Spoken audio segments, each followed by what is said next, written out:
नए संसद भवन के उद्घाटन पर संग्राम छिड़ा है, तो दूसरी ओर गृह मंत्री अमित शाह ने बुधवार को प्रेस कॉन्फ्रेंस कर देश के सामने उस इतिहास का जिक्र कर दिया जिसके बारे में बहुत ही कम लोग जानते होंगे।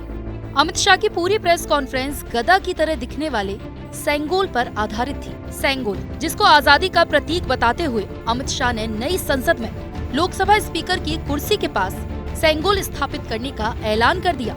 लोग सेंगोल के बारे में कुछ जानते समझते उससे पहले खुद गृह मंत्री ने ही इसका पूरा इतिहास बता दिया। सेंगोल का मतलब होता है संपदा से संपन्न। सेंगोल संस्कृत के शब्द शंकु से लिया गया है, जिसका अर्थ होता है शंख। इतिहास में इसका इस्तेमाल अक्सर संप्रभुता के प्रतीक के तौर पर किया जाता था। सेंगोल राजदंड भारतीय सम्राट की शक्ति और अधिकार का प्रतीक था। ये सोने या चांदी से बना था और इसे अक्सर कीमती पत्थरों से सजाया जाता था। भारतीय इतिहास में सेंगोल राजदंड का पहला इस्तेमाल 322-185 ईसा पूर्व मौर्य साम्राज्य द्वारा किया गया था। अपने विशाल साम्राज्य पर अपना अधिकार दिखाने के लिए मौर्य सम्राट सेंगोल राजदंड का इस्तेमाल करते थे। आखिरी बार मुगल साम्राज्य ने अपना आधिपत्य दिखाने के लिए सेंगोल का इस्तेमाल किया था। ब्रिटिश ईस्ट इंडिया कंपनी ने भी भारत पर अपने अधिकार के रूप में सेंगोल का ही इस्तेमाल किया था।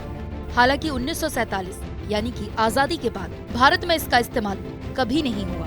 अमित शाह ने सेंगोल का इतिहास बताते हुए कहा कि आजादी के समय सेंगोल तमिलनाडु में रखा था। अगस्त 1947 में भारत छोड़ते वक्त लॉर्ड माउंटबेटन ने पंडित जवाहरलाल नेहरू से पूछा कि सत्ता हस्तांतरण के दौरान क्या आयोजन होना चाहिए। तब पंडित नेहरू ने तमिलनाडु से सेंगोल मंगवाया और आधी रात को अंग्रेजों से सेंगोल स्वीकार किया। अंग्रेजों के हाथों सेंगोल लेना भारत की आजादी का प्रतीक था। बाद में इसे इलाहाबाद के संग्रहालय में रख दिया गया और धीरे धीरे भुला दिया गया। हालांकि इतिहास से जुड़ी कुछ किताबों में इसका जिक्र जरूर है। अमित शाह ने बताया कि जब प्रधानमंत्री नरेंद्र मोदी के संज्ञान में सेंगोल आया तो गहन जांच करवाई गई और फिर भारत के समृद्ध इतिहास के इस प्रतीक को संग्रहालय से निकालकर संसद में जगह देने का फैसला हुआ।